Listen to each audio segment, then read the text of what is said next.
Assalamualaikum warahmatullahi wabarakatuh. Sampurasun. Alhamdulillahirabbil alamin. Shalatu wassalamu ala asyrofil anbiya'i wal mursalin. Amma ba'du. Puja dan puji syukur marilah kita panjatkan kepada Allah Subhanahu wa taala.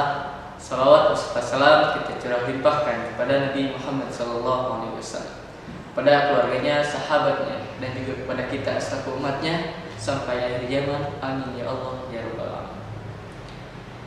Sebelumnya saya ucapkan terima kasih kepada Forum OSIS MPK Purwakarta yang telah mengadakan kegiatan acara Kultur and Art Festival 2020. Semoga Pompa kedepannya makin sukses, makin jaya, dan bisa menjadi contoh tauladan yang baik bagi pengurus OSIS-OSIS yang lainnya, khususnya di Purwakarta, umumnya di Indonesia. Izin memperkenalkan diri, nama saya Rangga Maulana Iksan, asal sekolah SMK Bina Kerja Purwakarta. Jabatan saya sebagai Ketua OSIS masa bakti 2019-2020. Semoga dalam perkenalan ini bisa menambah silaturahmi yang baik dengan rekan-rekan semuanya. Di sini saya akan mempresentasikan tentang perencanaan program kerja 1 tahun ke depan.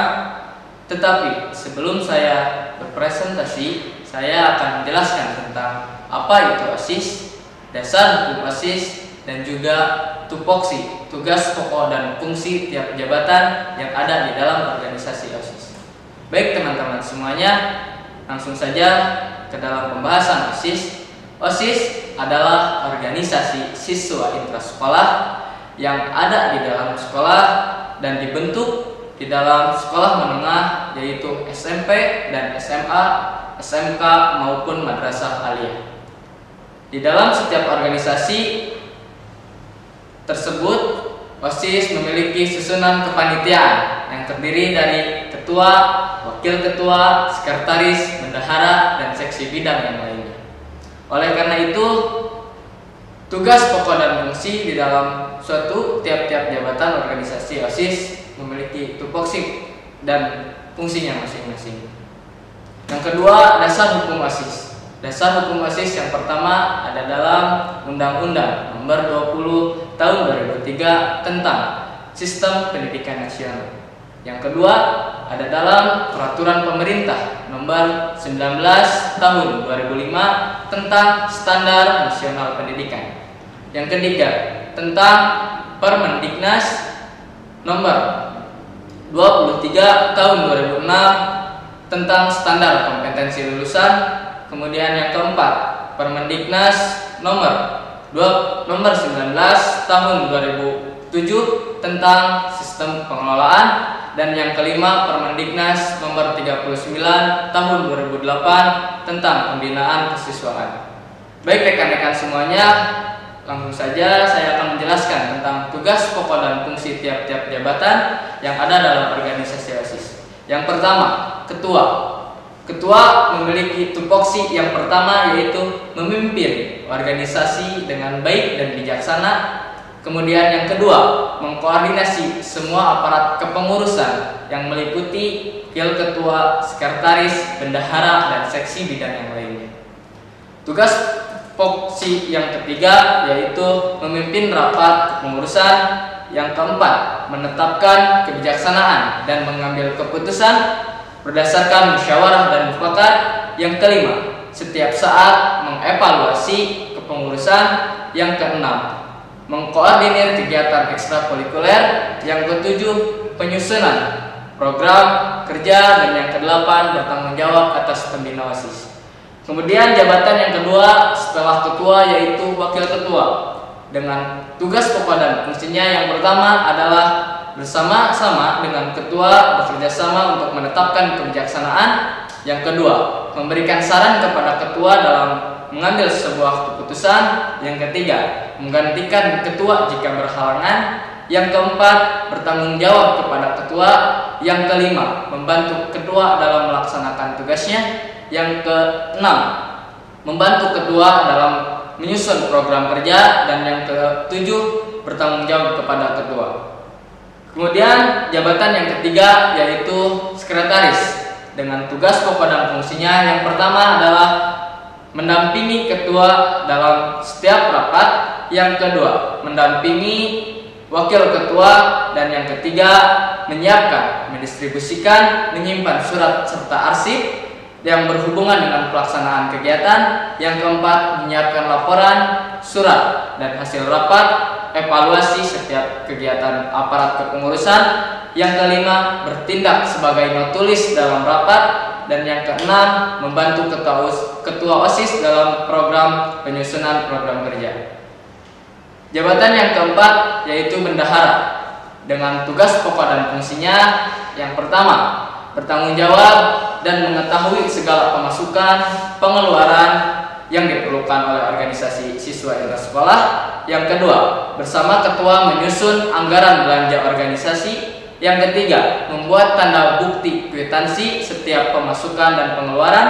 Yang keempat, bertanggung jawab atas inventaris dan pembendaharaan. Yang kelima, menyampaikan laporan secara berkala. Dan yang terakhir, bertanggung jawab terhadap ketua OSIS.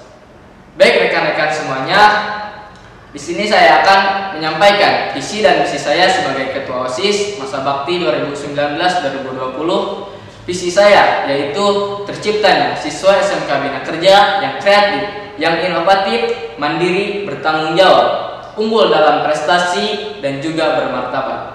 Misi saya sebagai ketua OSIS: yang pertama, terciptanya siswa SMK Bina Kerja kreatif dan inovatif. Yang kedua, menciptakan siswa SMK Bina Kerja yang mandiri dan bertanggung jawab. Yang ketiga, menciptakan siswa SMK Bina Kerja yang unggul dalam prestasi.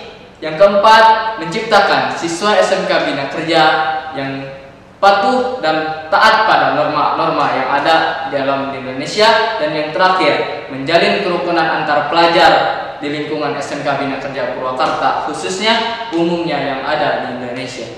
Baik rekan-rekan semuanya, dilanjutkan dengan penyusunan program kerja 1 tahun ke depan. Di sini saya akan membacakan tentang program kerja saya selama 1 tahun ke depan. Yang pertama, tentang ketakwaan terhadap Tuhan Yang Maha Esa.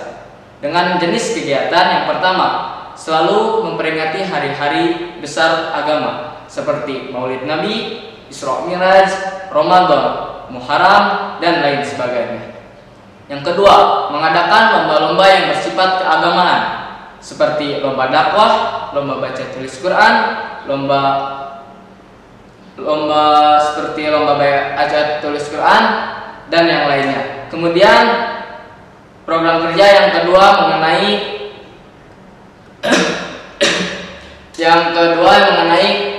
kebebasan dalam bernegara. Yang dengan jenis kegiatan yang pertama, melaksanakan bakti sosial dengan masyarakat. Yang kedua, memelihara kelestarian dan keindahan lingkungan sekolah. Yang ketiga, melaksanakan perlombaan antar sekolah. Kemudian program kerja yang ketiga dengan hal yang mengenai pendidikan dan pendahuluan bela negara. Dengan jenis kegiatan yang pertama, melaksanakan tata tertib sekolah dengan baik.